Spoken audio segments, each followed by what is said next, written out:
এই পৃথিবীর সবচেয়ে বড় পাহাড়ের নাম মাউন্ট এভারেস্ট। বিশাল বড় পাহাড়, উপরে শুধু বরফ আর বরফ। এটার বলে হিমালয়, বাংলা কি বলে? নেপালে অবস্থিত এই হিমালয়ের পাহাড়। আমি একবার কাতার থেকে যাচ্ছি কায়রো, ওই ফ্লাইটে হিমালয়ের পাশ দিয়ে ফ্লাই করে, বিমানের সামনে স্ক্রিন থাকে, আপনি কোন জেলা কোন থানার উপর দিয়ে যাচ্ছেন ওটা শো করে। আমি দেখলাম হিমালয়ের পাশ দিয়ে ফ্লাই করছে, জানলা দিয়ে তাকিয়ে দেখি বিশাল মাউন্ট এভারেস্ট, উপরে শুধু বরফ আর বরফ। সুবহানাল্লাহ পড়ে। 29,035 ফিট উঁচু ওই পাহাড়টা, সেদিন আল্লাহ যখন একটা ঝাঁকুনি দিবে পৃথিবীটারে ভেঙে খান খান হয়ে যাবে, টুকরা টুকরা হয়ে যাবে, তুলার মতো বাতাসে ধ্বনিত হতে থাকবে। ইউরোপের সবচেয়ে বড় পাহাড়ের নাম হচ্ছে আল্পস পর্বতমালা। পুরো মাউন্টেন রেঞ্জটা ভেঙে চুরমার হয়ে যাবে, ধূলিকণা হয়ে যাবে। আমেরিকার সবচেয়ে বড় পাহাড়ের নাম আলাস্কা মাউন্টেন রেঞ্জ। অ্যাটলাস বা ম্যাপ নিয়ে যাদের পড়াশোনা আছে দেখবেন ইউনাইটেড স্টেটস অফ আমেরিকা, এখানে নর্থ আমেরিকার পাশে বড় করে লেখা আলাস্কা, পুরোটাই পাহাড়, আমেরিকার সবচেয়ে উঁচু পাহাড়। এই পাহাড়গুলো সেদিন ভেঙে টুকরা টুকরা হয়ে যাবে। বাংলাদেশের ময়মনসিংহে আছে আমাদের এদেশের সবচেয়ে বড় পাহাড়, গারো পাহাড়, নাম শুনছেন? আল্লাহ জানে কি জানি হবে সেদিন আমাদের পাহাড়ের অবস্থা। তাজিংডং বিজয়, বান্দরবানে কেওক্রারান, চিম্বুকের চূড়ায় আমি উঠেছিলাম 2002 সালে। সেখানে পার্সোনাল প্রাইভেট কার নিয়ে যাওয়া যায় না, মাইক্রো নিয়েও যেতে পারবেন না। চাঁদের গাড়ি আছে একটা, ওইটা আলাদা এক্সট্রা 2-3টা ইঞ্জিন লাগানো, ওইটা দিয়ে টেনে টেনে আপনারা নেবে। উপরে সেনাবাহিনীর ক্যাম্প আছে। বাংলাদেশের 3য় বৃহত্তম পাহাড়। কিয়ামতের দিন আল্লাহ যখন একটা ঝাঁকুনি দিবে, পৃথিবীটারে যখন একটা নাড়া দিবে, আর ইসরাফিল যখন ফুৎকার দিবে, একটা পাহাড়ও টিকবে? চিল্লায় বলেন টিকবে? এজন্য আল্লাহ বললেন ইযা যুলজিলাতিল আরদু জিলজালাহা ওয়া আখরাজাতিল আরদু আসকালাহা ইযা রুজ্জাতিল আরদু রাজ্জাও ওয়া বুসাতিল জিবালু বাসসা। সেদিন যখন আল্লাহ একটা ভূমিকম্প তৈরি করবে, পৃথিবীটাকে যখন নাড়িয়ে দিবে, কাঁপিয়ে দিবে, একটা পাহাড়ও টিকবে না, সবগুলো পাহাড় তুলার মতো ধ্বনিত হতে থাকবে। মানুষগুলো ছিন্ন বিচ্ছিন্ন হয়ে ডানে বায়ে ছিটকে পড়বে, চন্দ্র সূর্য আলো থাকবে না, মানুষের চোখগুলো ছানা বড়া হয়ে যাবে। ফাইদা বারিকাল বাসারু ওয়া খাসাফাল কামারু ওয়া জুমিআশ শামসু ওয়াল কামার ইয়াকুলুল ইনসানু আইনাল মাফার। চাঁদে আলো থাকবে না, সূর্যে আলো থাকবে না, প্রক্সিমা সেন্ট্রাইতে আলো থাকবে না, আলফা সেন্ট্রাই এ, আলফা সেন্ট্রাই বি, ইটা ক্যারিনা, বেটেলজিউস, অ্যান্ড্রোমেডা, একটার ভেতরেও সেদিন আলো থাকবে না, সবগুলো অন্ধকার হয়ে যাবে। সাগরের পানির মধ্যে সেদিন দাও দাও করে আগুন জ্বলবে। সেই দিনটার নাম হচ্ছে আল কারিয়া। মাল ওমা আদরাকা মাল। মানুষগুলো পাগল হয়ে যাবে। কেউ থাকবে তখন টয়লেটে, ইমাজিন কেমন ভাবে আল্লাহ নকশা এঁকেছেন। কেউ থাকবে টয়লেটে, কেউ থাকবে ক্ষেত খামারে, কেউ থাকবে অফিস আদালতে, কেউ থাকবে রান্নাঘরে, কেউ থাকবে মৌজ মাস্তির ভেতরে। ঠিক তখনই কিয়ামত হয়ে যাবে, কেউ পার পাবে না, সবার মুখে একটা চিৎকার, আইনাল মাফার। পালাবো কোথায়? কিয়ামতটা শুধু পৃথিবীর একদিকে অনুষ্ঠিত হবে না, গোটা বিশ্বব্যাপী হবে, তাই না? নাকি বাংলাদেশে কিয়ামত শুরু হইলে সৌদিতে হবে না? হ্যাঁ, আমেরিকাতে হবে না, সুইজারল্যান্ড, ইন্দোনেশিয়া, অস্ট্রেলিয়া, গোটা বিশ্বব্যাপী একসাথে কিয়ামতের ভয়ঙ্কর দৃশ্যের অবতারণা ঘটবে। চিল্লা এখন ঠিক কিনা? মা তার ছেলেরে চিনবে না, দুধের বাচ্চাকে রেখে মা পালাবে। দুধের বাচ্চা, যে বাচ্চা দুধ খায়, ব্রেস্ট ফিডিং বেবি, এই বাচ্চারা রেখে মা কোনো দিকে যায়? ডানে বায়ে কোথাও সরতে চায় না, ব্যথানি পায়, কষ্টনি পায়। এই দুধের বাচ্চাটারে ধাক্কা মেরে মা দিবে দৌড়। তাহলে কি ভয়ঙ্কর ঘটনা সেদিন ঘটবে। 3 মাসের 4 মাসের পেটের ভেতরে অপরিপক্ক বাচ্চা, এখনো পরিপূর্ণ হয় নাই, হাত পা ভালোভাবে গজায় নাই, ছোট্ট একটা গোশতের টুকরা। হসপিটালে এরকম যতগুলো নারী থাকবে, কিয়ামতের ভীতিকর অবস্থা দেখে মুহূর্তের মধ্যে সব অপরিপক্ক বাচ্চাগুলো ডেলিভারি হয়ে যাবে। এক ধাক্কায় 3 মাসের বাচ্চাটার হাত পা গজায় নাই এখনো ঠিক মতো, এক ধাক্কায়, এক ভূকম্পনে এক কাপুনির চোটে পেটের সব বাচ্চাগুলো খালাস হয়ে যাবে ডাক্তার ছাড়া, ইনজেকশন ছাড়া। আল্লাহ বললেন সেদিনটার নাম হলো আল কারিআহ।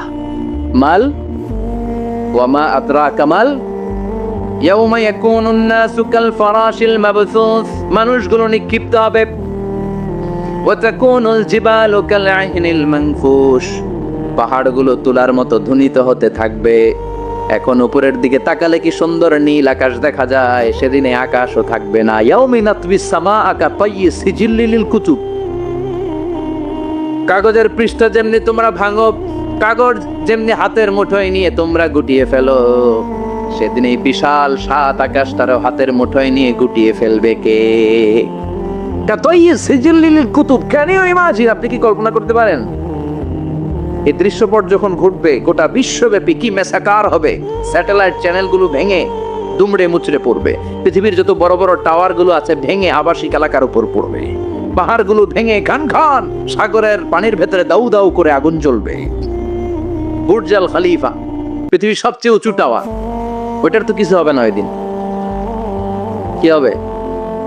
ভেঙে যাবে, ভেঙে খান খান হয়ে যাবে, ভেঙে টুকরা টুকরা হয়ে যাবে। এবার আমি যখন হজে গিয়েছিলাম, জেদ্দা এয়ারপোর্টে নেমে মাক্কা যাচ্ছি প্রথমে উমরার জন্য, তখন বাঁ দিকে অনেক দূরে দেখতে পেলাম কিংডম টাওয়ার। এটার কাজ চলতেছে, আগামী বছর, এই বছর অথবা আগামী বছর এটা খুলে দিবে। এটা বুর্জ আল খলিফা থেকে আরো উঁচু। বুর্জ আল খলিফা 818 মিটার উঁচু, আর এই কিংডম টাওয়ার 1000 মিটার উঁচু, মানে 1 কিলোমিটার উঁচু। কিয়ামতের ওই ঝাঁকুনি আর ভূমিকম্পের সময় এগুলো টিকবে একটাও? আরো যে টাওয়ার গুলো আছে, সাংহাই টাওয়ার, তাইপেডাং 101, পেট্রোনাস টুইন টাওয়ার, বাংলাদেশের 40, 50, 60 তলাগুলা টিকবে? আমাদের কুমিল্লা শহর তো এখন টাওয়ারের শহর হয়ে গেছে। একটা বড় ছাদের উপর থেকে কুমিল্লা শহরের দিকে তাকালে এটা কি কুমিল্লা না উত্তরা বুঝাই যায় না। এই টাওয়ার গুলো একটাও টিকবে? আওয়াজ করে বলেন টিকবে? সে কথায় আল্লাহ বললেন আল কারিআতু মাল কারিআতু ওয়া মা আদরাকা মাল কারিআ ইয়াউমা ইয়াকুনুন নাসু কাল ফারাশিল মাবথুস ওয়া তাকুনুল জিবালু কাল আইনিল মানফুশ। কি দৃশ্য আল্লাহ আঁকলেন! প্রথমে একটা সাইরেন দেয়া হবে, দেয়ার সাথে সাথে ভেঙে চুরে সব সারখার, মানুষগুলো পাগলের মতো দৌড়াবে। ওমা হুম বিসুকারা ওয়ালাকিন্না আযাবাল্লাহি শাদীদ। মানুষগুলোর দৌড়াদৌড়ি দেখলে মনে হবে যে মাতালের মতো দৌড়াচ্ছে, রেড ওয়াইন খেয়ে, হুইস্কি খেয়ে, মদ খেয়ে পাগলের মতো দৌড়াচ্ছে। আসলে মদ খায় নাই, হুইস্কিও খায় নাই। সেদিন আল্লাহর আযাব এত ভয়ঙ্কর হবে, মানুষগুলো সব হয়রান হয়ে যাবে, মানুষগুলো পাগলের মতো দৌড়াবে। সাগরের পানিতে দাউ দাউ করে আগুন, স্যাটেলাইট ভেঙে খান খান, বিল্ডিং গুলো ভেঙে ভেঙে পড়ছে, পাহাড়গুলো ধ্বনিত হচ্ছে, গোটা বিশ্বব্যাপী বিকট আওয়াজ। পৃথিবীর যখন ঠিক এরকম অবস্থা, আল্লাহ তাআলা ইসরাফিলকে বলবে, ইসরাফিল 3টা ফুৎকার দেওয়ার জন্য তোকে তৈরি করেছি, এবার দ্বিতীয় ফুৎকারটা দে। তাকে ফুৎকার দিতে হবে মোট কয়টা? আরো জোরে বলেন। সে কেবল একটা দিয়েছে, এবার দ্বিতীয় ফুৎকার দিবে। দ্বিতীয় ফুৎকার যখন সে দিবে, মুহূর্তের মধ্যে পৃথিবীর মধ্যে যত মানুষ আছে সবগুলো মরতে শুরু করবে, একটার পর একটা মালাকুল মাউত রুহু কবজ করতে শুরু করবে। মরবেন না শুধু একজন, চিল্লায় বলেন তিনি কে? কুল্লু মান আলাইহা ফানিন ওয়া ইয়াবকা ওয়াজহু রাব্বিকা যুল জালালি ওয়াল ইকরাম ফাবিআইয়ি আলাই রাব্বিকুমা তুকাযযিবান। পৃথিবীর মধ্যে যা যা তোমরা দেখো সব হয়ে যাবে ফান। সব কি? ফান।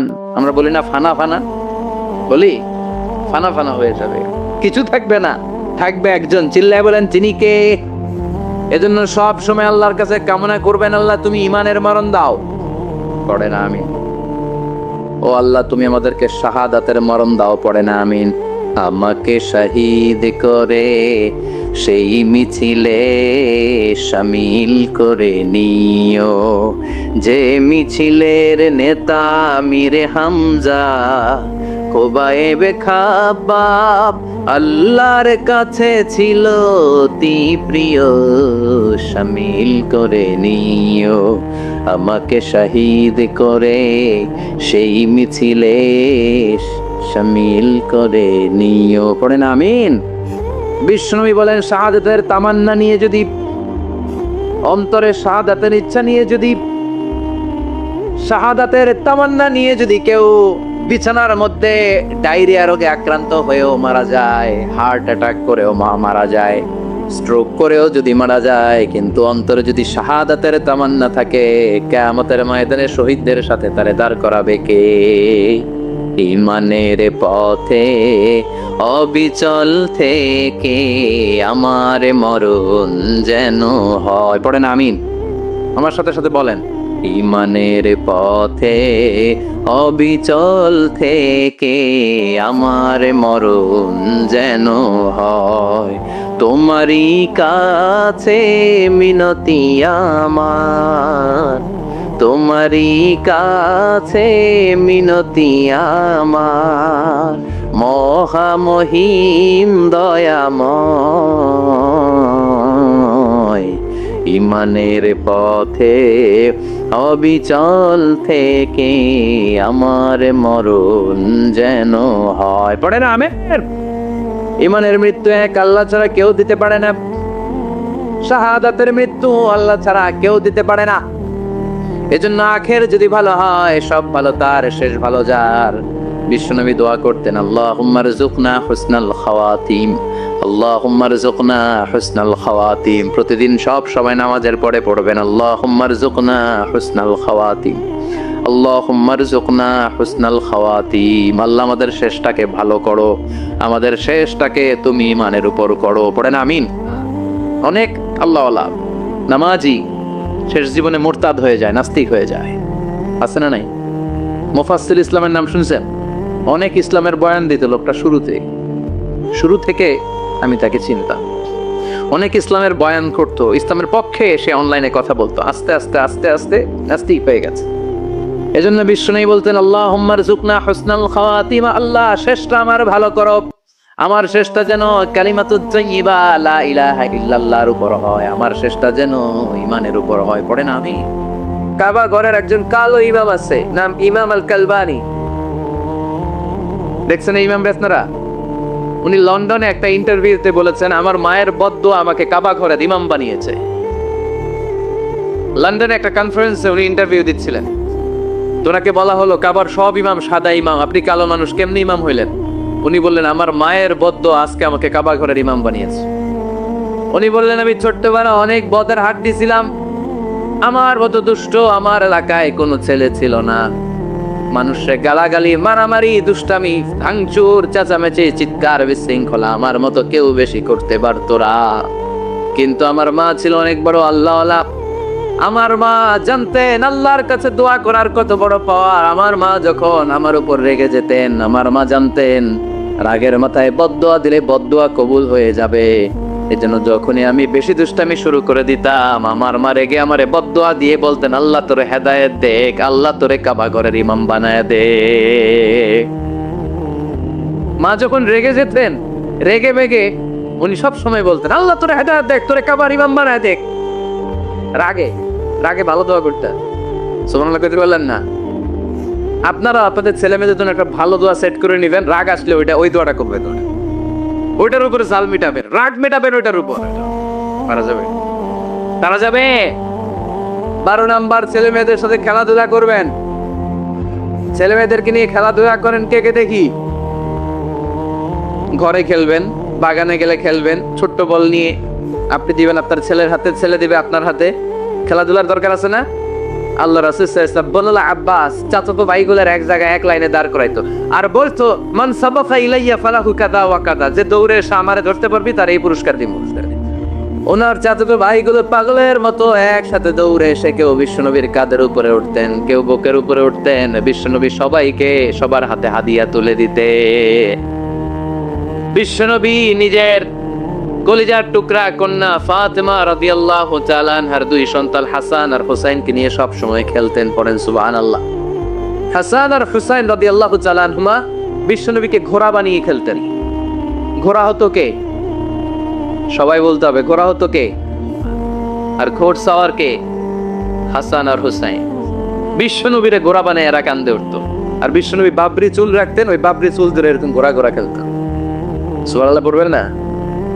মনে থাকবে বাচ্চাদের সাথে খেলাধুলা। 13 নাম্বার, কঠিন কঠিন ইবাদত গুলো বাচ্চাদেরকে ঘরে প্র্যাকটিস করাবেন। যেমন রমাদানের রোজা যদি রাখতে চায় রাখতে দিন। এই যে এপ্রিলে আসতেছে রোজা, অনেকে কে হুজুর পারবে না, ছেলে কয় পারুন, বাবা কয় পারবে না। টিভিতে আমাকে অনেক জায়গায় লাইভ প্রশ্ন করেছে যে হুজুর আম্মু আমাকে রাখতে দেয় না, আমার রাখতে মনে হচ্ছে, আমি কি করব? আমি বলছি তুমি রাইখা ফেল। একদিন দুই দিন না খেয়ে থাকলে কোনো বাচ্চা মরে না মিয়া, মরবে? ওর যে স্পিরিটটা আছে এটাকে ইসলামের পক্ষে কাজে লাগা। ও রাখতে চায়, আপনি বাদ সাধেন কেন? বাদ সাধবেন না। আমি যখন খুব ছোট আমিও রোজা রাখার জন্য জোর করতাম, খুব জোর করতাম। তো আমার দাদি আমারে শিখাই দিত। আমি যখন স্কুলে যেতাম বলতো যে তোর রোজা রাখা লাগবে না, সারাদিন একটা কাজ করবি, তুই সকাল থেকে দুপুর 12টা পর্যন্ত না খেয়ে থাকলে অর্ধেক রোজা, 12টার দিকে আইসা ইফতারি করবি। তো আমার স্কুল ছুটি হয়েছে 12টায়, আমি 12টার দিকে আইসা ইফতারি করে ফেলতাম। তো আবার অর্ধেক রোজা হয়েছে, এরপরের দিন আবার 12টার দিকে। উনি দাদি বুঝাইতে যে তোর দুই অর্ধেক মিলে এক রোজা, এই পুরা রমজানে তুই রাখবি 15টা রোজা। এরকম বুদ্ধি আছে না নাই? একেবারে ছোট্ট যারা যারা রাখলে আসলেই ক্ষতি হতে পারে, এদেরকে এইভাবে বুঝাবেন যে অর্ধেক অর্ধেক দুই অর্ধেক মিলে একটা হবে। এরপরে একটু বড় হলে রাখতে চাইলে রাখার সুযোগ দিবেন। ছোট বাচ্চা, যে বাচ্চার আমল নামা এখনো শুরু হয় নাই, যত নেক আমল করবে সব বাবা মার আমল নামায় তুলে দেয় কে? এই জন্য অভ্যাস করেন। ডিসেম্বরে যখন স্কুল ছুটি দেয় ফ্যামিলির সবাই মিলে রাতে ওঠেন, রাত 4টার দিকে তাহাজ্জুদের প্রোগ্রাম হবে। আপনি ইমাম, পেছনে থাকবে আপনার ছেলে, একেবারে শেষ কাতারে আপনার স্ত্রী আর আপনার মেয়েরা। পাওয়া যাবে? আওয়াজ করে বলতে হবে ইনশাআল্লাহ। 14 নাম্বার, ছেলে মেয়েদেরকে ভালো ভালো নামে ডাকেন। বিশ্বনবী সহ অন্যান্য সব নবীরা ছেলে মেয়েদেরকে যখন ডাকতেন আদর করে ডাকতেন ইয়া বুনাইয়া। ইয়া বুনাইয়া মানে ও আমার কলিজার টুকরা সন্তান। ইয়া বুনাইয়া, হে আমার কলিজার টুকরা সন্তান। ফাতেমা রাদিয়াল্লাহু তাআলা আনহা যখন বিশ্বনবীর ঘরে আসতেন, বিশ্বনবী বলতেন মারহাবান বিবনাতি, ওয়েলকাম মাই ডটার। ও আমার কন্যা, আমার ঘরে তোমাকে ওয়েলকাম। মারহাবান বিবনাতি, হে আমার কন্যা, আমার বাসায় তোমাকে সুস্বাগত। সুবহানাল্লাহ পড়বেন না? আর ইমাম হাসানকে বিশ্বনবী ডাকতেন লুকা। যখন ফাতেমা রাদিয়াল্লাহু তাআলা আনহার ঘরে বিশ্বনবী বেড়াতে যেতেন, যেই বলতেন আইনাল লুকা, আইনাল লুকা, আমার পিচ্চি কলিজার টুকরাটা কোথায়? সুবহানাল্লাহ পড়েন। সুন্দর নাম ধরে রাখবেন। 15 নাম্বার, বাচ্চাকে আগে সালাম দিবেন। বাচ্চাকে আগে কি দিবেন? দেন আপনি? দেন দেন, সবাই দিবেন, পারবেন না? আপনি ভাবিকে দিবেন, ভাবি আপনাকে দিবে। ঘরে ঢুকার সময় একটা কম্পিটিশন তৈরি করে ফেলতে হবে, দরজা খোলার সাথে কে আগে দিতে পারে। আমার বাসায় কম্পিটিশন চলে, দরজা খোলার সাথে সাথেই সবাই শুরু সালাম। আমি আগে দিল, আমার মেয়ে বলে সেই সব সময় আগে দিছে। জীবনে এদের সাথে আপনি পারবেন না, এরাই আপনাকে আগে দিয়ে দিন। আজকে থেকে এই প্রতিযোগিতা করা যাবে। ঘরে ঢুকে আগে আমাদের কি চলবে? সালাম। 16 নাম্বার, বাচ্চাদেরকে গিফট দিবেন। বলবেন 5 ওয়াক্ত নামাজ পড়লে তোমার এটা কিনে দিব, রমজানের রোজা রাখলে তোমাকে কক্সবাজার বেড়াতে নিয়ে যাব, এই সূরাটা মুখস্থ করে শোনালে তোমার নিয়ে উমরা করতে যাবে। পারা যাবে? বাচ্চাদেরকে মসজিদে নিয়ে যাবে। তুরস্কের একটা মসজিদে দেখেছি, তারা ঘোষণা দিয়েছে যেই শিশুরা টানা 40 দিন ফজরের নামাজ মসজিদে এসে জামাতে পড়বে তাদেরকে একটা করে বাইসাইকেল, খেলার সাইকেল দেওয়া হবে। শুনে অবাক হবেন, বাংলাদেশের একটা মসজিদেও এইভাবে অনেকগুলো ছেলেকে 40 দিন টানা মসজিদে জামাতে নামাজ পড়ার কারণে প্রত্যেকের হাতে মসজিদ কমিটি সাইকেল তুলে দিয়েছে। এরকম পাওয়া যাবে না লক্ষ্মীপুরে? বাচ্চাদেরকে মসজিদে নিয়ে যাবে। মসজিদে বাচ্চা গেলে কেউ অস্বস্তিতে ভুগবেন না, রেগে যাবেন না, কারণ মসজিদে বাচ্চা গেলে এগুলো ভবিষ্যৎ প্রজন্ম নামাজই হবে। তুরস্কের মসজিদে লেখা থাকে তারাবি নামাজের সময় পেছন থেকে যদি বাচ্চাদের চিৎকার চেঁচামেচি শোনা না যায় তাহলে ভবিষ্যৎ প্রজন্ম নিয়ে আপনার আশঙ্কায় থাকুন। তারাবি পড়তেছি, পিছনে যদি চিৎকার চেঁচামেচি হয় তাহলে বোঝা গেল আমার ছেলে নাতিপুতি সবগুলো নামাজই হবে, ঠিক কিনা? আর পিছনে আওয়াজ নাই, খালি মুরব্বীরে আমরা নামাজ পড়ি, তার মানে ভবিষ্যৎ প্রজন্ম এগুলো টাইনাও মসজিদে আনা যাবে। 17 নাম্বার, আপনার ছেলেকে স্কুলে পাঠান অথবা মাদ্রাসায় পাঠান। অশিক্ষা, কুশিক্ষা আর মূর্খতার সাথে ইসলামের কোনো সম্পর্ক নাই। হয় স্কুলে পাঠাবেন নাই কই পাঠাবেন? মাদ্রাসায়। আওয়াজ করে বলেন, হয় স্কুলে পাঠাবেন নাই কই পাঠাবেন? পাঠাতেই হবে। আপনি শিক্ষার আলো ছড়িয়ে পড়ুক ঘরে ঘরে। আমরা চাই কি চাই না? কোন অশিক্ষা, মূর্খতা এগুলোর স্থান ইসলামে আছে? নাই। ছেলে মেয়েদেরকে অনেকে পড়াশোনা করাইতে করাইতে এত প্রেসার দেয় যেটা ছেলে মেয়েদের মেন্টালি অনেক সমস্যা তৈরি করে। এরকম আছে না নাই? আমি এমন অনেক ছেলে মেয়েকে দেখছি, তার ওজন যত তার ব্যাগের ওজন তার চেয়ে বেশি। আছে না নাই? ছোট্ট বাচ্চার কাঁধে এক গাদা বই দিয়ে দেয়। কে বলেছে আপনাকে এতগুলো বই দিতে? কে বলেছে? জোর করে চাপিয়ে দেওয়ার নাম বিদ্যা, চাপিয়ে দেওয়ার নাম শিক্ষা নয়। জোর করে প্রাইভেট স্যারের কাছে পড়ানো, কোচিং এ পাঠানো, শিক্ষার নামে এরকম প্রেসার দিয়ে বিদ্যা উঠিয়ে দেওয়ার নাম শিক্ষা নয়। শিক্ষা হচ্ছে আপনার ছেলে মেয়ের স্বতঃস্ফূর্ত আত্মবিকাশ। নিজ থেকে সে বুঝবে, নিজ থেকে সে তার ভালো লাগা থেকে সে পড়াশোনার সাথে সম্পৃক্ত হবে, সে স্কুলে যেতে চাইবে। পৃথিবীর এমনও অনেক স্কুল আছে, পৃথিবীতে ইউরোপ কান্ট্রিতে এমনও অনেক স্কুল আছে যেদিন তাদেরকে ছুটি দেওয়া হয় সামার ভ্যাকেশন, ওই দিন বাচ্চারা সবাই কান্না করে, কারণ কালকে থেকে স্কুল বন্ধ।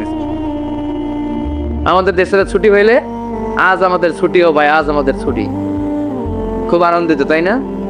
কারণ ওই যে স্যাররা পিটায়, ক্লাসে মজা করে পড়ায় না। কিন্তু ইউরোপের অনেক স্কুল আছে সামার ভ্যাকেশন যেদিন ছুটি শুরু তার আগের দিন বাচ্চারা স্কুলে কাঁদে, কালকে থেকে আসবো না আর স্কুলে। ছেলে এবং মেয়ে বয়স যখন 10 বছর হয়ে গেলে মেয়ে তার বাবার সাথে এক বিছানায় ঘুমাতে পারবে, ছেলে তার মায়ের সাথে এক বিছানায় শুতে পারবে। ওদের বিছানা আলাদা করে দেন। In this time they should have taken some a little bit privacy, একটু প্রাইভেসি দেন ওদেরকে, ওদের প্রাইভেট লাইফ লিড করতে দেন। কিন্তু যতই প্রাইভেট লাইফ লিড করুক, বাবা মা হিসেবে আপনার মনিটরিং থাকার দরকার আছে না নাই? আপনার ছেলে কার সাথে মেশে, আপনার ছেলে কোথায় যায়, কোন কোন চ্যানেল দেখে, অনলাইনে কি ব্রাউজ করে, তাফসির মাহফিল দেখে নাকি পর্নোগ্রাফি দেখে যৌবনটাকে নষ্ট করে, এটা দেখার দরকার আছে না নাই? সব মনিটরিং করতে হবে। 22 নাম্বার, প্রপার ট্রেন আপ করেন। ছেলে মেয়েদেরকে সাঁতার শিখান। সাঁতার শিখাইছেন নিজে ছেলে মেয়েকে? কে কে হাত তোলেন? শিখাইছেন? শিখাইছেন? শিখান নাই, এ ভুল করছেন আপনারা। হাত নাওয়া। ছেলে মেয়েদেরকে মাস্ট সুইমিং শিখাবেন। দেখেন এই রাস্তায় কিভাবে চলতে হয় বাবা ধরে ধরে শিখায়। আব্বু হাঁটো হাঁটো, পড়ে গেলে আবার ধরে। মাটির মধ্যে কেমন করে আপনার ছেলে হাঁটবে চলবে এটা শিখাইলেন। আপনার ছেলে যদি পানিতে পড়ে, ওইখানে কিভাবে বাঁচতে হবে শিখানোর দরকার আছে না নাই? সন্তানকে কখনো ননির পুতুল করে গড়ে তুলবেন না, কষ্ট সহিষ্ণু করে গড়ে তোলেন। উপকূল পরিবেশে, কষ্টকর পরিবেশে কেমন করে বেঁচে থাকতে হয় এগুলো শিখায় দেন। ওর জীবনটারে কল্যাণময় করে দিবে কে?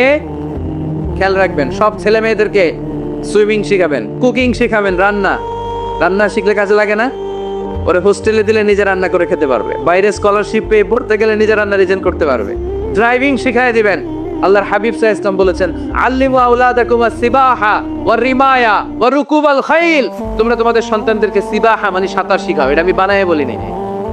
কোন বর্ণনায় এসেছে সাইয়েদনা ওমর ফারুক বলতেন, কোন বর্ণনায় এসেছে আল্লাহর হাবিব বলতেন, ছেলে মেয়েদেরকে সাঁতার শেখাও যেন পানিতে ডুবে মারা না যায়। ওয়া রিমায়া মানে কিভাবে তীর মারতে হয় শিখাও। ওই সময় ছিল তীর মারা, এখন হচ্ছে মার্শাল আর্ট, এখন কুংফু, এখন কারাটে। কেমন করে আত্মরক্ষা করবে প্রত্যেক ছেলে মেয়েদের জানার দরকার আছে না নাই? ওয়া রুকুবাল খাইল, কেমন করে ঘোড়ায় চড়তে হয় শিখাও। তখন ছিল ঘোড়ায় চড়া, এখন হইতেছে গাড়িতে চড়া। পাবলিক বাসে কেমনে চলতে হয়, পাবলিকলি কিভাবে মিশতে হয় জানার দরকার আছে না নাই? ছেলে মেয়েটারে মাঝে মাঝে বাজারে পাঠান, ওরে কিছু কিনে আনতে দেন।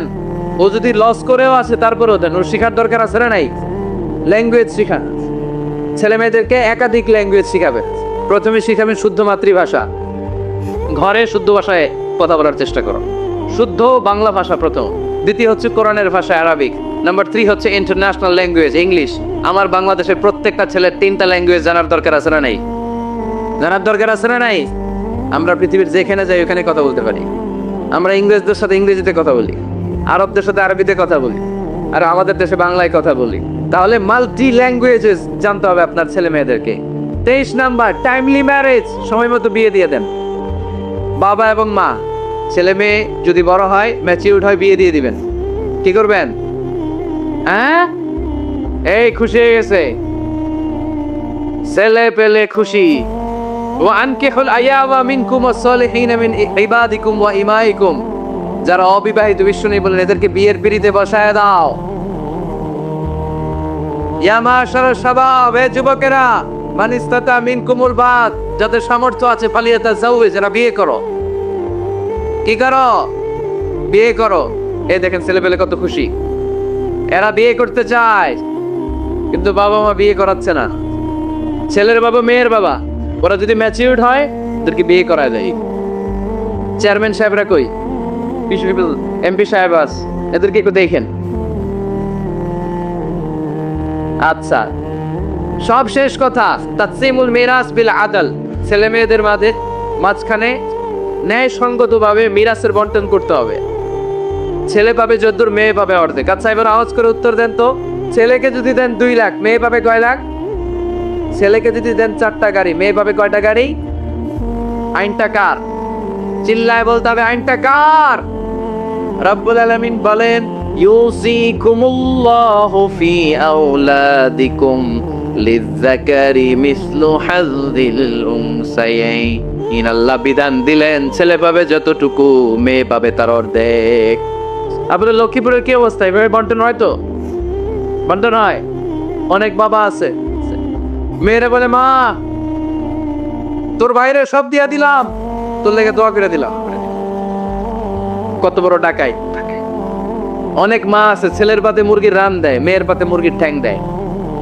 আসরা নাই? ওই মা বাবাদের শেষ জীবনটা দেখবেন ছেলের বাড়িতে কাটে না, মেয়ের জামাইয়ের বাড়িতে কাটে। এরকম হয় না?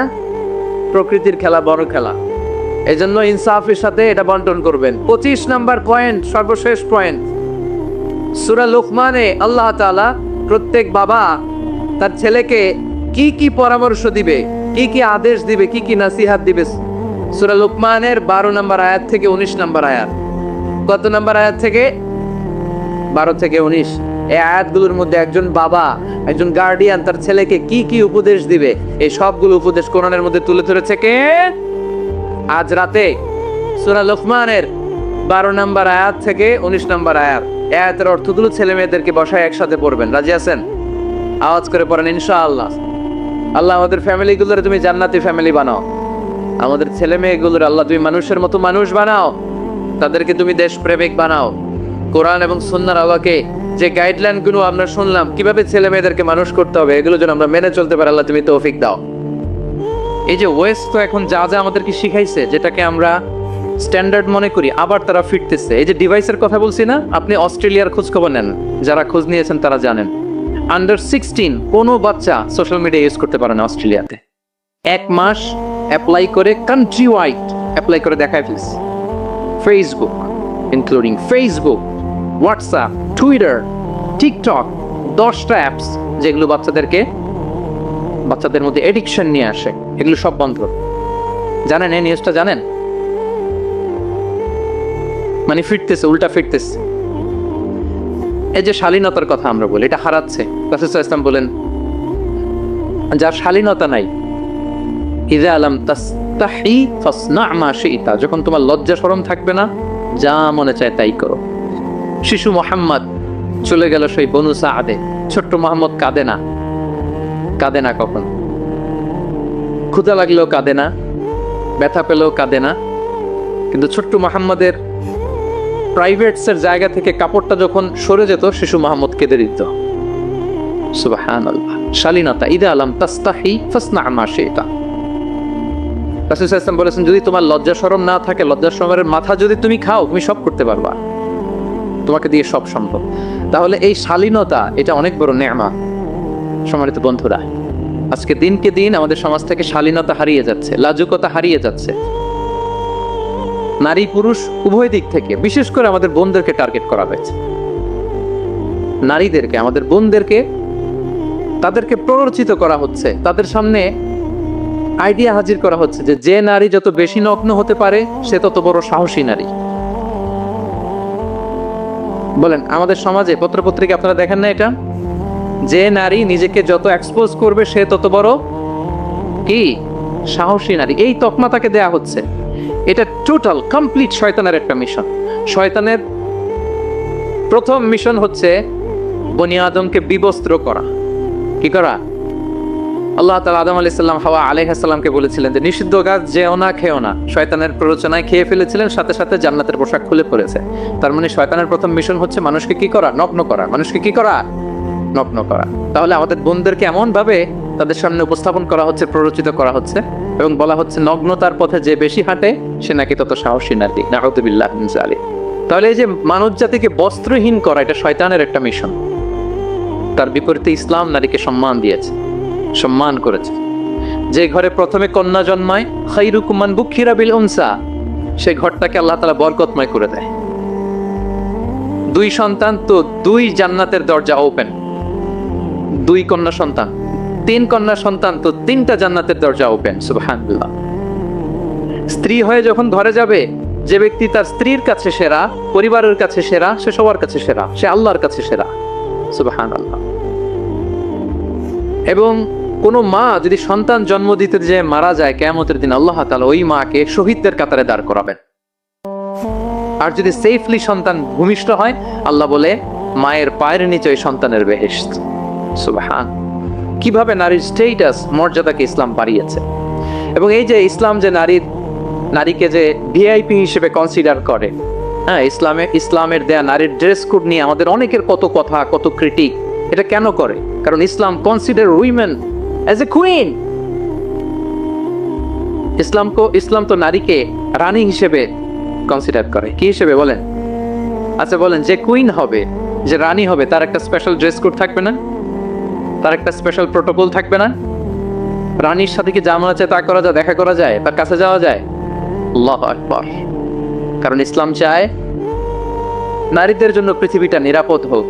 ইসলাম চায় নিজ গৃহে বা কর্মক্ষেত্রে নারীরা নিরাপদ থাক। ইসলামের যত ভ্যালিউজ আছে, যত রুলস এন্ড রেগুলেশন আছে, এটা আমাদের ভালোর জন্য, মানব জাতির কল্যাণের জন্য। তাহলে এই অশ্লীলতা থেকে আমাদের যোজন যোজন দূরে থাকতে হবে। If you talk about Islamic lifestyle, আমাদেরকে শালীনতা, মডেস্টি ফিরিয়ে আনতে হবে। You have to maintain modesty. এজন্য সম্মানিত সুধীমণ্ডলী, শালীনতার কোনো বিকল্প নেই। If you want to take care of yourself, if you want to take care of your family, your society, you have to maintain modesty. কোনো বিকল্প নেই, সাবধান হইতে হবে আমাদেরকে। তাহলে 4 নম্বরে কি? শালীনতা, মডেস্টি। শালীনতা হচ্ছে ইসলামিক লাইফস্টাইলের ভূষণ। এখন পরিকল্পিতভাবে এই শালীনতার কবর রচনা করা হচ্ছে আমাদের সমাজে। আপনারা কি রাগ করতেছেন? কথা ক্লিয়ারলি বুঝতে পারতেছেন? আমি যদি রয়ে সয়ে কথা বলি বুঝতে পারবেন আপনারা? ক্লিয়ারলি মেসেজগুলো আমি আপনাদের সামনে পৌঁছে দিচ্ছি। তাহলে কয়টা গেল? 4টা। হালাল, প্রোডাক্টিভিটি, প্রিজার্ভিং ফিতরা এন্ড ফাইনালি মডেস্টি। 4টা কাভার। 5 নম্বরে হচ্ছে ইসলামিক লাইফস্টাইল যদি আমরা মেনটেন করি, we must have to be optimistic, hopeful, আশাবাদী হইতে হবে। মুমিনের ডিকশনারিতে হতাশা নেই। আমরা হতাশ হই না, আমরা নিরাশ হই না, আমরা ভরসা রাখি এক মহান সত্তার উপর। আওয়াজ করে বলুন, তিনি কে? শয়তানের মিশন হচ্ছে আমাদেরকে হতাশ বানানো। আমি স্টেজে ওঠার আগে সম্মানিত স্যার বলতেছিলেন যে আপনি একটু আশাবাদী করবেন আমাদের নারী শিক্ষার্থীদের ব্যাপারে, আমাদের ছেলে শিক্ষার্থীদের কয়েকটা ইস্যু স্যার বললেন যে কিছু ফ্রাস্ট্রেশন তাদের মধ্যে কাজ করে। আজকে আপনাদের ডিকশনারি থেকে ফ্রাস্ট্রেশনকে একেবারে অমিট করে দিয়ে যাও। বলেন, বিশ্বাসীদের ডিকশনারিতে হতাশা বলে কোনো শব্দ আছে? ফ্রাস্ট্রেশন আছে? কারণ শয়তানের মিশন হচ্ছে আমাদেরকে হতাশ বানানো। কি বানানো? শয়তান আমাদেরকে আশাবাদী করতে চায় না, সে চায় আমরা যেন হতাশ হই। আমি ভুল করেছি, পাপ করেছি, অন্যায় করেছি, তো শয়তান সেই পাপের সাগরে আমাকে হাবুডুবু খাওয়াতে চায়। বলে আর অনেক ভুল হয়ে গেছে, অনেক দূর তুই চলে এসেছিস, আর আল্লাহ তোকে ক্ষমা করবে না, থাক এখানেই থাক, করতে থাক। এরকম শয়তান টেম্পটেশন দেয়, প্রভোকেশন করে। কিন্তু শয়তান জানে না যে আল্লাহর রহমতের দরিয়া কত বড়। শয়তানের মিশন হচ্ছে আমাদেরকে হতাশ বানানো। আর আল্লাহর বাণী আমাদের হৃদয়ে আশা জাগায়, আশাবাদী করে তোলে। আল্লাহর এই কিতাবের, কোরআনের প্রতিটি আয়াতে পরতে পরতে পাবেন আপনি মোটিভেশন, ইন্সপিরেশন। আল্লাহু আকবার। লা তাহজান ইন্নাল্লাহা মা'ানা। মনকে তুমি বুঝিয়ে বলো আল্লাহ আছেন আমার সাথে। জাহাঙ্গীরনগর বিশ্ববিদ্যালয়ের আমার সুপ্রিয় শিক্ষার্থী বন্ধুরা, এই বাক্যটি নিজের জীবনের জন্য, নিজের জীবনের সাথে সেট করে নেন। মনকে তুমি বুঝিয়ে বলো আল্লাহ আছেন আমার সাথে। বিপদে আপদে, আমাদের লাইফে আপস এন্ড ডাউনস থাকে, সব মুহূর্তে আমরা এই কথাটা খেয়াল করবো যে কেউ যদি আমাকে হেল্প করার জন্য নাও থাকে, এক মহান সত্তা আছে। তিনি কে? আল্লাহ রাসূল সাল্লাল্লাহু আলাইহি ওয়াসাল্লাম আবু বকর রাদিয়াল্লাহু তাআলা আনহু গারে সাউরে হিজরতের রাতে লুকিয়ে আছেন, কুরাইশরা খুঁজতেছে, আবু বকর রাদিয়াল্লাহু তাআলা আনহু তটস্থ, না জানি ধরা পড়ে যায়।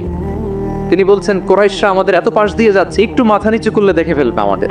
রাসূল সাল্লাল্লাহু আলাইহি ওয়াসাল্লাম বলছেন যে ভয় পেও না আবু বকর, তুমি কি ভেবেছো আমরা এখানে গুহাতে দুইজন? না না, এই গুহায় আমরা দুজন নই, আমাদের সাথে একজন মহান সত্তা আছে। তিনি কে? আমরা তিনজন এখানে। লা তাহজান ইন্নাল্লাহা মা'ানা, ভয় পেও না, হতাশ হয়ো না, নিশ্চয় আল্লাহ আমাদের সাথে আছে। আল্লাহ তাআলা সরাসরি কথাটাকে কোরআনে কোট করেছেন যে লা তাহজান ইন্নাল্লাহা মা'ানা। তাহলে সুপ্রিয় বন্ধুরা, এই বাক্যটা আমাদের খেয়াল রাখতে হবে, যাদের মধ্যে ফ্রাস্ট্রেশন কাজ করে, যে মনকে তুমি বুঝিয়ে বলো কে আছেন আমার সাথে? আল্লাহ আছেন আমার সাথে। এরকম কোরআনের পরতে পরতে অনেক আয়াত পাবেন। লা তাইয়াসু মির রাউহিল্লাহ ইন্নাহু লা ইয়াইয়াসু মির রাউহিল্লাহি ইল্লাল কওমুল কাফিরুন। আল্লাহর রহম থেকে নিরাশ হয়ো না। কাফিররা ছাড়া কেউ আল্লাহর রহম থেকে নিরাশ হয়? আমি আপনি আমাদের জীবনে কত ভুল করেছি, কত অন্যায় করেছি, কতটাই বা পাপ করেছি। মনে রাখবেন, আমাদের পাপ যত বড় হোক, আল্লাহর রহমতের দরিয়া তার চাইতেও বড়। ইন্না মা'আল উসরি ইউসরা فإن مع العسر يسرا and verily with every hardship there is an ease. প্রত্যেক কষ্টের পরেই থাকে স্বস্তি। এই বাক্যগুলো কি আপনাকে মোটিভেশন দেয় না? এই কথাগুলো কি আপনাকে চাঙ্গা করে না? আপনার জীবনে ইন্সপিরেশন হয়ে আসে না এই কথাগুলো? ওয়ালা তাহিনু ওয়ালা তাহজানু ওয়া আনতুমুল আ'লাউনা ইন কুনতুম মুমিনিন। চিন্তা করো না, হতাশ হয়ো না, তোমাদেরই বিজয় হবে যদি তোমরা মুমিন হও। আল্লাহু আকবার। তাহলে আপস এন্ড ডাউনস থাকবে, এবং মুমিন জীবনে তো হতাশা থাকবেই না। কারণ আমার জীবনে যদি কোনো কষ্টের ঘটনা ঘটে, এটার জন্য আমি রিওয়ার্ড পাব। আমি যদি অসুস্থ হই, আমার প্রত্যেক অসুস্থতার কারণে আমার পাপ মোচন হয়। সুবহানাল্লাহ পড়েন। জ্বর হইছে, এই জ্বরের কারণে আল্লাহ আপনার গুনাহ মাফ করবেন। আপনি ব্যথা পেয়েছেন, অসুস্থ হয়েছেন, আল্লাহ তাআলা গুনাহ মাফ করে দিবেন। তাহলে হতাশার কোনো সুযোগ আছে বলেন? না, মুমিন জীবনে হতাশার কোনো সুযোগ নেই। রাসূল সাল্লাল্লাহু আলাইহি ওয়াসাল্লাম বলেন, মা ইউসিবুল মুসলিমা মিন নাসাব ওয়ালা ওয়াসাব ওয়ালা হাম্মিন ওয়ালা হুজনিন ওয়ালা আযান ওয়ালা গাম্মিন হাত্তা শাওকাতি ইউশাকুহা ইল্লা কাফারাল্লাহু বিহা মিন খাতায়া। মুমিন জীবনে যত ব্যথা, কষ্ট, দুঃখ, এমনকি ফল পাড়তে যে গাছের কাটার খোঁচা যদি খান, রাসূল সাল্লাল্লাহু আলাইহি ওয়াসাল্লাম বলেন ওই খোঁচার ব্যথার কারণে আল্লাহ তোমার গুনাহ মাফ করে দেয়। কেউ অসুস্থ হয়ে রাসূল সাল্লাল্লাহু আলাইহি ওয়াসাল্লামের কাছে আসলে রাসূল সাল্লাল্লাহু আলাইহি ওয়াসাল্লাম কি বলতেন জানেন? কেউ জানেন? লা বাস আলাই তুহুরুন ইনশাআল্লাহ। তিনি বলতেন, আরে don't worry about it, it will cleanse up your scenes. ভয় পেও না, আরে এই অসুস্থতা, এটার কারণে আল্লাহ তোমার গুনাহ মাফ করে দিবে। সুবহানাল্লাহ। তাহলে অসুস্থ ব্যক্তি আর উজ্জীবিত হতো না? রাসূল সাল্লাল্লাহু আলাইহি ওয়াসাল্লাম অসুস্থ ব্যক্তিকে দেখলেই মাথায় হাত বুলিয়ে দিতেন, দোয়া করতেন, আল্লাহুম্মা রাব্বান নাস আযহিবিল বাস ইশফি আনতা শাফি, দোয়া করে দিতেন। আর বলতেন, আরে ভয় পেও না, এই অসুস্থতা তোমার গুনাহ মাফ করে দিচ্ছে। তাহলে অসুস্থতার মধ্যেও তারা উজ্জীবিত হতো। আমরা মানুষকে আশাবাদী করব, ভয় দেখাবো না। অসুস্থ মানুষকে ভিজিট করতে গেলে আপনারা কি করেন? ভয় দেখান নাকি?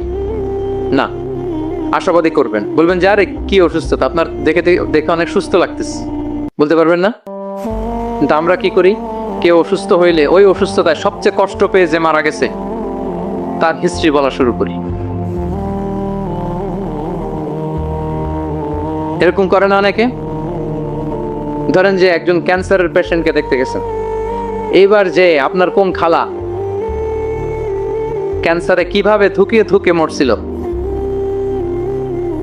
ওই হিস্ট্রি আপনি বয়ান দিতে শুরু করছেন। বেচারা বাঁচবে? যাক একটু সুস্থ ছিল, ওইটাও তো অসুস্থ বানাই দিচ্ছেন। কি বলেন? তাহলে ইসলাম আমাদেরকে আশাবাদী করে। প্রিয় ভাই এবং বোনেরা, কি করে? আশাবাদী করে। আমরা যদি আমাদের কোনো প্রিয়জনকে হারাই, আমরা আশাবাদী হয়েই হারাই, কারণ তাকে আমি চিরকালের জন্য হারাচ্ছি না। আপনি আপনার আব্বাকে হারাচ্ছেন, তো কি হয়েছে? বাপ হারায় তো কাঁদবে নাস্তিক। কি বলে?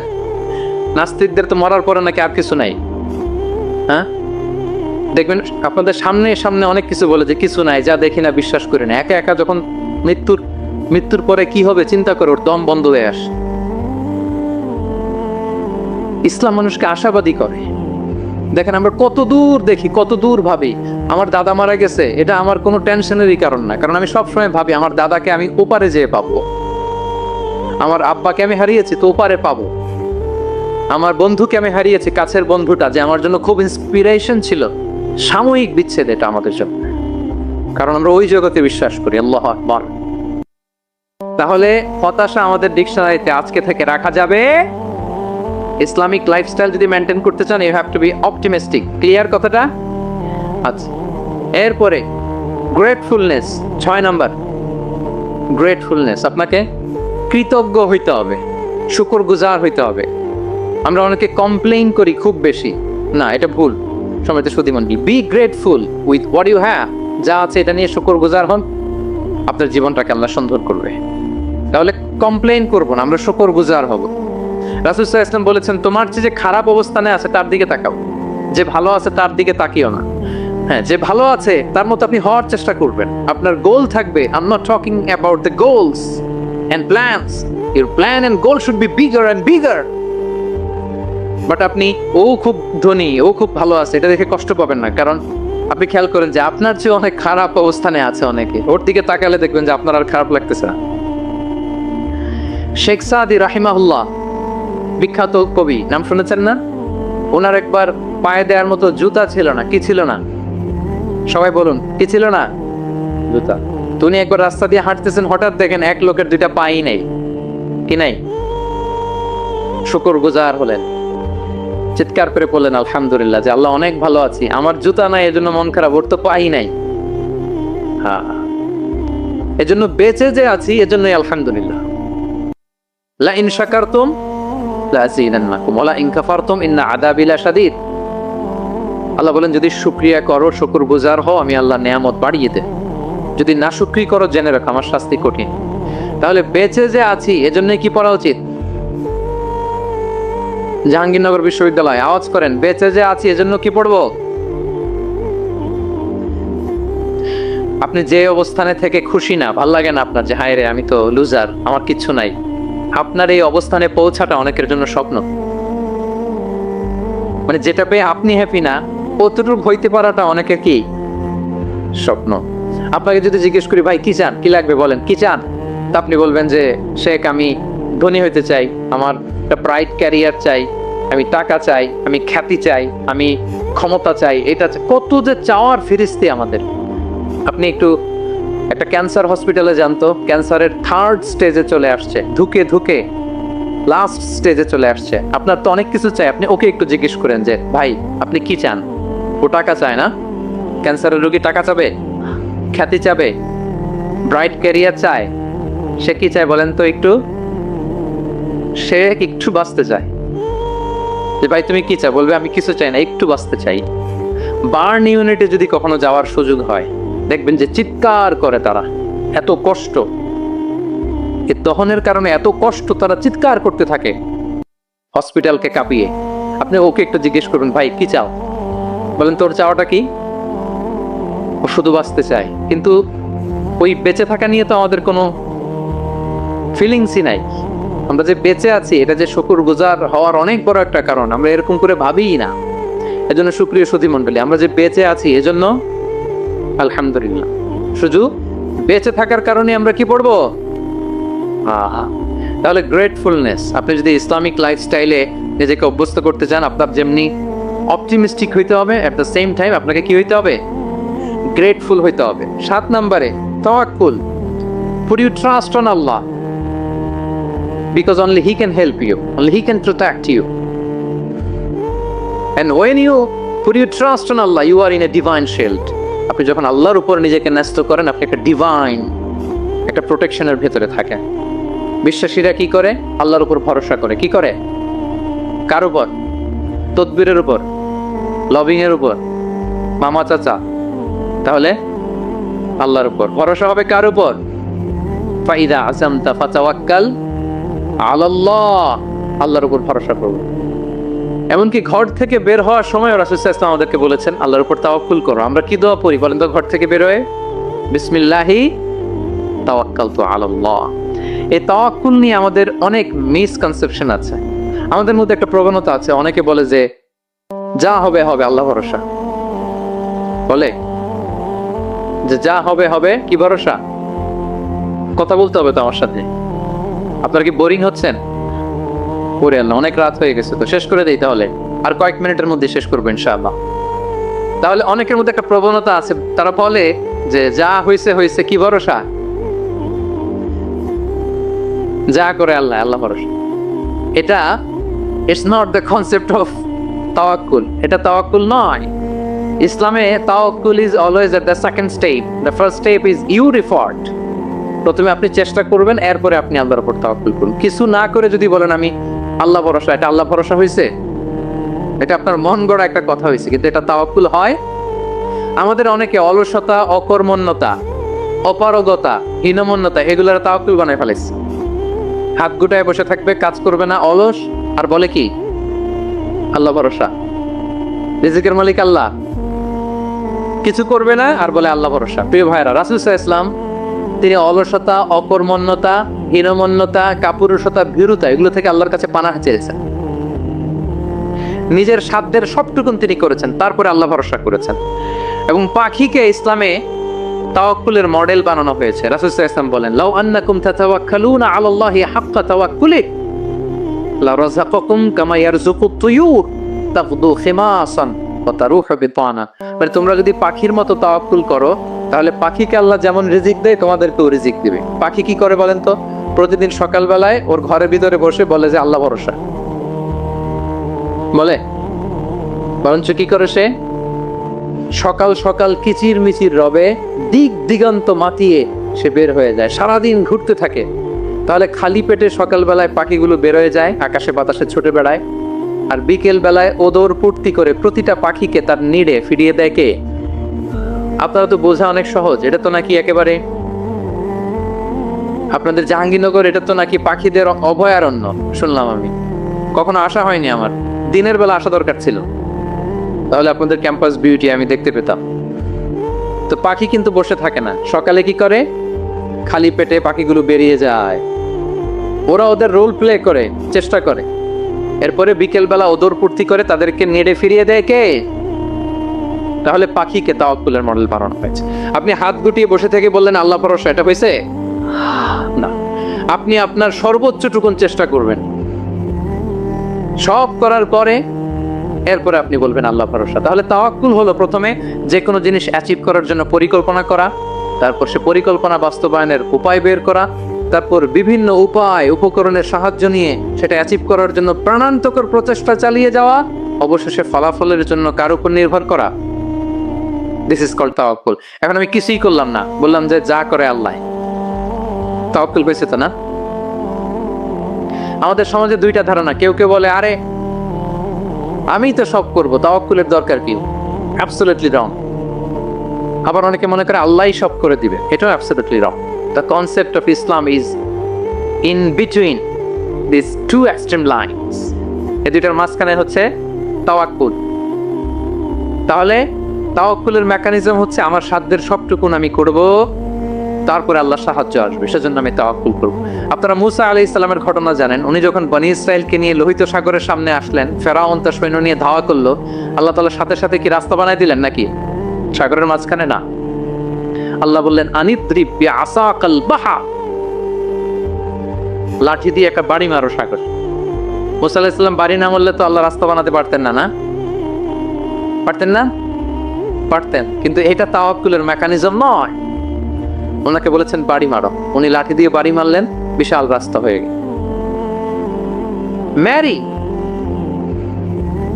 মারিয়াম আলাইহিস সালাম যখন ঈসা আলাইহিস সালামকে ডেলিভারি করলেন, ক্লান্ত, শ্রান্ত, ক্ষুধার্ত, কি খাবেন?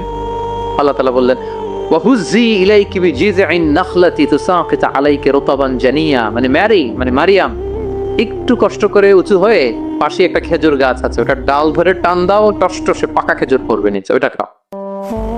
উনি টান না দিলে আল্লাহ এমনি অটোমেটিক্যালি পাঠাতে পারতেন না খেজুর? আল্লাহ পাঠালেন। তাহলে এই পৃথিবীর সিস্টেম হচ্ছে আপনাকে কষ্ট করতে হবে, আপনার রোলটা আপনাকে প্লে করতে হবে। ইসলামে তাওয়াক্কুল is always at the second step, the first step is your effort. আপনাকে চেষ্টা করতে হবে, তারপরে আপনি তাওয়াক্কুল করবেন, তাহলে এটা প্রপার তাওয়াক্কুল হবে। তাহলে এখন থেকে হাত গুটিয়ে বসে থেকে আল্লাহ ভরসা বলবেন? আমরা এটা ভুল করে ফেলি। রাসূল সাল্লাল্লাহু আলাইহি ওয়াসাল্লাম ওনার কাছে আল্লাহর সাহায্য আসতো, জিবরিল আলাইহিস সালাম আসতো, তারপরেও কখনো তিনি নিজের ভাগ্য আল্লাহর হাতে ছেড়ে দিতেন না। আমাদের মতো যা করে আল্লাহ, আল্লাহ ভরসা বলে কখনো নিজের ভাগ্য আল্লাহর হাতে ছেড়ে দিতেন, বরং নিজের সাধ্যের সবটুকুন দিয়ে তিনি চেষ্টা করতেন। তারপর তিনি ভরসা করতেন কার উপর? আপনি হিজরতের ঘটনাটা দেখেন। আল্লাহ যেদিন বললেন যে আজ রাতেই তুমি আর আবু বকর হিজরত করো, রাসূল সাল্লাল্লাহু আলাইহি ওয়াসাল্লাম ওই দিন দুপুর বেলা আবু বকর রাদিয়াল্লাহু তাআলা আনহুর ঘরে গেলেন। তিনি কখনো দুপুর বেলা বেরোন না, তিনি কখনো মাস্ক পরে বেরোতেন না। সেদিন তিনি মাস্ক পরে বেরোন, খারাজা মুতাকান্নিয়ান, মুখ ঢেকে বেরোলেন। আবু বকর রাদিয়াল্লাহু তাআলা আনহুর ঘরে যেয়ে বলেন, আবু বকর আখরিজ মান ফিল বাইত, ঘরে যারা আছে বের করে দাও, প্রাইভেট আলাপ আছে। আবু বকর রাদিয়াল্লাহু তাআলা আনহু বললেন, ইয়া রাসূলুল্লাহ, আসমা আর আয়েশা একজন তো আপনার পরিবার আর একজন তার বোন, আমরাই তো, বলেন। রাসূল সাল্লাল্লাহু আলাইহি ওয়াসাল্লাম আশ্বস্ত হলেন, বললেন যে আজ রাতেই আমরা হিজরত করব। আজ রাতেই। মক্কা থেকে মদিনা হচ্ছে উত্তর দিকে, কোন দিকে? আপার নর্থ। তিনি মক্কা থেকে মদিনায় হিজরত করবেন উত্তরে, কিন্তু তিনি বের হলেন দক্ষিণ দিক দিয়ে, শত্রুর চোখে ধুলি দেওয়ার জন্য। দেখেন, দিনের বেলা বেরোলেন না, রাতে বেরোলেন। দেখেন, একটার পর একটা প্রিকশন। দুপুরে বেরোলেন, চেহারা ঢেকে বেরোলেন, প্রাইভেসি মেনটেন করলেন। ডেস্টিনেশন এদিকে, বের হলেন এই দিক দিয়ে, সবার চোখের অন্তরালে তিনি বের হলেন। এবং তিনি আবু বকর রাদিয়াল্লাহু তাআলা আনহুকে বললেন, সবাই যেই পথে মদিনা যায় আমরা কিন্তু ওই পথে যাব না, ক্যারাভানগুলো যেই পথে যায় ওই পথে না, সাওয়াহিলি একটা আনইউজুয়াল রুট ধরে আমরা যাব, সাগরের পার ঘেঁষে ঘেঁষে, যাতে তারা বুঝতে না পারে। এই জন্য আবু বকর রাদিয়াল্লাহু তাআলা আনহু একজনকে ভাড়া করলেন, আব্দুল্লাহ ইবনে উরাইকিত নামে, যে আনইউজুয়াল রাউটটা চিনে, যে সাগরের পাশ ঘেঁষে চলে যাওয়া পথ দিয়ে মক্কা থেকে রাসূল সাল্লাল্লাহু আলাইহি ওয়াসাল্লামকে মদিনায় পৌঁছায়। দুইটা উট তিনি 2 মাস ধরে এটাকে নার্চারিং করে রাখলেন। 3 দিন আবু বকর রাদিয়াল্লাহু তাআলা আনহু এবং রাসূল সাল্লাল্লাহু আলাইহি ওয়াসাল্লাম গারে সাউরে অবস্থান করলেন 3 দিন, যাতে করে বুঝতে পারেন যে মক্কায় তাদের ব্যাপারে কি বলা হয়। এবং আবু বকর রাদিয়াল্লাহু তাআলা আনহুর ছোট্ট ছেলে আব্দুল্লাহকে অ্যাসাইন করা হলো যে, আব্দুল্লাহ, তুমি তো ছোট মানুষ, তুমি প্রতিদিন মক্কার বাজারে যে শুনবা যে আমাদের ব্যাপারে কুরাইশরা কি বলে, নিশ্চয়ই তারা তন্ন তন্ন হয়ে আমাদেরকে খুঁজবে, না পেয়ে ওরা কি কি পলিসি নেয় এটা এসে আমাদেরকে জানাবো। সুবহান। ছোট্ট আব্দুল্লাহ মক্কার বাজারে কে কি বলে শুনে গোয়েন্দার মতো করে, স্পাইয়ের মতো করে সে তথ্যগুলো নিয়ে, খাবার নিয়ে গারে সাউরে প্রতিদিন ইনফরমেশন পাস করে আসতো, আবার খাবার দিয়ে আসতো। আচ্ছা বলেন তো, এই ছোট্ট আব্দুল্লাহ যেই পথে যায়, মরুভূমির উপরে তার ফুটপ্রিন্ট আছে না, আব্দুল্লাহর ফুটপ্রিন্ট। তো কুরাইশরা তো তন্ন তন্ন হয়ে রাসূল সাল্লাল্লাহু আলাইহি ওয়াসাল্লামকে খুঁজতেছে, ডানে বায়ে সামনে পেছনে সব জায়গায়। তারা যদি আব্দুল্লাহর ছোট্ট পায়ের ছাপ পায় আর সেটাই যদি ফলো করে, তাহলে ডিরেক্টলি তারা কোথায় যেয়ে পৌঁছবে? রাসূল সাল্লাল্লাহু আলাইহি ওয়াসাল্লামের কাছে, গারে সাউরে। আল্লাহ রাসূল সাল্লাল্লাহু আলাইহি ওয়াসাল্লাম কি করলেন? আবু বকর রাদিয়াল্লাহু তাআলা আনহু কি করলেন? আমির ইবনে ফুহায়রা নামে আরেকটা লোককে অ্যাসাইন করলেন, যে 3 দিনের জন্য আব্দুল্লাহ যখন তথ্য নিয়ে খাবার দিয়ে চলে যাবে, আমির ইবনে ফুহায়রা, তোমার কাজ হচ্ছে যেই পথ দিয়ে আব্দুল্লাহ হেঁটেছে এই পথ দিয়ে তুমি আমাদের ছাগলগুলাকে একটু চড়াই দিবা, তাহলে ওখানে ওই বাচ্চার ফুটপ্রিন্ট থাকবে না, ওই ছাগলগুলোর পায়ের ছাপ থাকবে।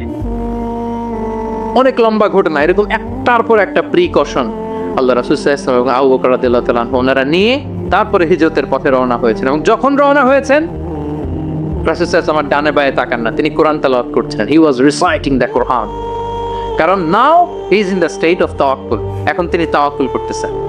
তাহলে বলেন তো, তাওয়াক্কুল কি শুরুতে না শেষে? তারপরে কতটা শেষে? আপনার চেষ্টা, আপনার তদবির, আপনার লবিং, আপনার এফর্ট, আপনার সাধ্যের নাগালে থাকা সবকিছু উজাড় করে দেওয়ার পরে আপনি বলবেন তাওয়াক্কালতু। আমরা করি কি? আমরা কি করি? আল্লাহ ভরসা। ভাই কি প্ল্যান আপনার? হুজুর আল্লাহ ভরসা। এবার বলেন, এটা হয়েছে? এটা কি আসলে দ্য প্রপার কনসেপ্ট অফ তাওয়াক্কুল হয়েছে প্রিয় ভাই এবং বোনেরা? হয় নাই। কারণ তাওয়াক্কুল is always at the second step. The first step is you refer. আপনি আপনার সাধ্যের সবটুকু করবেন, তারপর কি করবেন? ক্লিয়ার? সব শেষ। কথা হচ্ছে, আপনি যে ইসলামিক লাইফস্টাইল মেনটেন করতে চান, আপনাকে উম্মাহ সেন্ট্রিক অ্যাটিটিউডের অধিকারী হতে হবে। উম্মাহ সেন্ট্রিক। আমাদের মুসলিম উম্মাহ একটা দুঃখী উম্মাহ, নেতৃত্বহীন উম্মাহ। বলিষ্ঠ নেতৃত্বের অভাবে এদিক থেকে লাথি মারলে আমরা এদিকে যাই, এদিক থেকে মারলে এদিকে যাই। শুধু একটা স্ট্রং লিডারশিপের অভাব, ঠিক কিনা বলেন?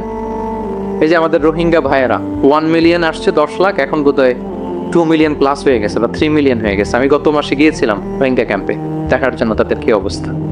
এমন মানবতার জীবনযাপন তারা করতেছে। ধর্মে তারা কোন ধর্মের বলেন তো? আমাদের ভাই, আমাদের বোনেরা, তাদের কোনো সলিউশন নাই। একটা লিডারশিপের, একটা স্ট্রং লিডারশিপের অভাবে আজকে আমাদের এই অবস্থা। এই জন্য আপনি যদি ইসলামিক লাইফস্টাইলের কথা বলেন, অফকোর্স আপনাকে উম্মা সেন্ট্রিক মেন্টালিটির হতে হবে। এই দুঃখী উম্মাকে নিয়ে আপনার প্রজেক্ট থাকতে হবে। আমরা আমাদের নিজেদের শক্তি, সম্ভাবনা, ঐতিহ্য এগুলো একেবারে ভুলতে বসেছি। আমরা যে যোদ্ধা ছিলাম, আমরা যে বিজয়ী ছিলাম, আমরা বেমালুম ভুলিয়ে গিয়েছি। জ্ঞান বিজ্ঞানে একসময় আমরা লিড দিয়েছি, ঠিক কিনা বলে? আমাদের জাবির ইবনে হাইয়ান ছিল, আমাদের আল বিরুনি ছিল, আমাদের আল ইদ্রিসি ছিল, আমাদের আল ফারাবি ছিল। এই নলেজ এখন ওয়েস্টে ট্রান্সফার হয়েছে, সেই নলেজ আবার ট্রান্সফার হয়ে আমাদের করতলগত একদিন হবে ইনশাআল্লাহ। তো এই প্রজেক্ট তো আমাদের নাই, একদিন যে আমাদের হাতে আসবে, হুজুর আল্লাহ ভরসা নাকি? শুধু আল্লাহ ভরসা বলে বসে থাকলে হবে? সেলফ সেন্টার্ড হওয়া যাবে না, উম্মা সেন্ট্রিক আমাদেরকে হইতে হবে। উম্মার জন্য আপনার হৃদয়ে একটা দরদ থাকতে হবে, অন্যের জন্য কাজ করার একটা মেন্টালিটি আমাদের গ্রো করতে হবে। যারা অন্যের জন্য করে তারা জানে যে এটাতে কি সুখ, কি মজা। আপনি অন্যকে দান করে দেখেন, একটা সুখানুভূতি আপনার মধ্যে কাজ করবে। এবং রাসূল সাল্লাল্লাহু আলাইহি ওয়াসাল্লাম বলেন, আল্লাহু ফি আউনিল আবদি মা দামাল আবদু ফি আউনি আখি। আল্লাহ তাআলা ততক্ষণ পর্যন্ত বান্দার সাহায্যে থাকে, ওই বান্দার, যতক্ষণ পর্যন্ত এই বান্দা তার ভাইয়ের সাহায্যে থাকে। এজন্য আমাদের প্রতিটি কাজে, পদক্ষেপে আমাদের নির্যাতিত ভাইয়েরা যেন তারা আমাদের চিন্তায় থাকে, তারা যেন আমাদের দোয়ায় থাকে, আমাদের সহযোগিতায় থাকে, এবং উম্মার জাগরণে যেন নিবেদিত হয় আমাদের সকল এফোর্ট, সকল প্রজেক্ট, সকল প্রচেষ্টা। কি পারা যাবে কিনা বলেন? উম্মার জন্য এরকম স্যাক্রিফাইসিং মেন্টালিটি আমাদের থাকার দরকার আছে না নাই বলেন? তাহলে উম্মা সেন্ট্রিক মেন্টালিটি আমাদের করতে হবে সম্মানিত সুধী মণ্ডলী। তাহলে ইসলামিক লাইফস্টাইল নিয়ে যদি আমরা কথা বলি, আমাদের উম্মা সেন্ট্রিক হওয়ার কোনো বিকল্প নাই। আমি যদি পুরো আলোচনার সামারি করি, তাহলে বলতে হবে, শুরুতে আমি যেটা বলেছিলাম যে এখানে পিক অ্যান্ড চুজ করে ইসলামিক লাইফস্টাইল অ্যাডাপ্ট করার আমাদের কোনো সুযোগ মনে আছে? যে কথা দিয়ে শুরু করেছিলাম, পিক অ্যান্ড চুজ করা যাবে মন মতো? না, পুরোটাই মানতে হবে। এবং 8টা, মোস্ট লাইকলি 8টা core values of Islamic lifestyle আমি আপনাদের সাথে শেয়ার করেছি। একটু যদি রিকল করি, 1 নম্বরে কি বলেছিলাম বলেন তো? হালাল, হালাল মেনটেন করতে হবে, হারামের সাথে আমাদের কোনো সম্পর্ক। 2 নম্বরে প্রোডাক্টিভিটি। 3 নম্বরে ফিতরা বেসড লাইফস্টাইল পেতে হবে। 4 নম্বরে মডেস্টি। 5 নম্বরে হতাশ হওয়া যাবে না, মনকে তুমি বুঝিয়ে বলো আল্লাহ আছেন আমার সাথে, অপটিমিজম। তারপরে আল্লাহর উপর ভরসা করা, গ্রেটফুলনেস। 7 নম্বরে কোনো কিছু না করে, হ্যাঁ, সবকিছু করার পরে, মাশাআল্লাহ, অ্যাবসলিউটলি রাইট আনসার। সবকিছু আমার সাধ্যের সবটুকুন করার পরে কি করব? কার উপর তাওয়াক্কুল করব, এবং আমরা উম্মাহ সেন্ট্রিক চিন্তা লালন করব, উম্মাহ কেন্দ্রিক। পারা যাবে তো? এই কোর ভ্যালিউজ গুলো যদি আপনি মেনটেন করেন, this would be the Islamic lifestyle. সম্মানিত সুধী, ইসলাম আমাদেরকে যে লাইফস্টাইল প্রেসক্রাইব করেছে, সেই প্রেসক্রাইব লাইফস্টাইলে আমাদেরকে সাবস্ক্রাইব করতে হবে। এর বাইরে মুসলিমের কোনো লাইফস্টাইল থাকতে পারে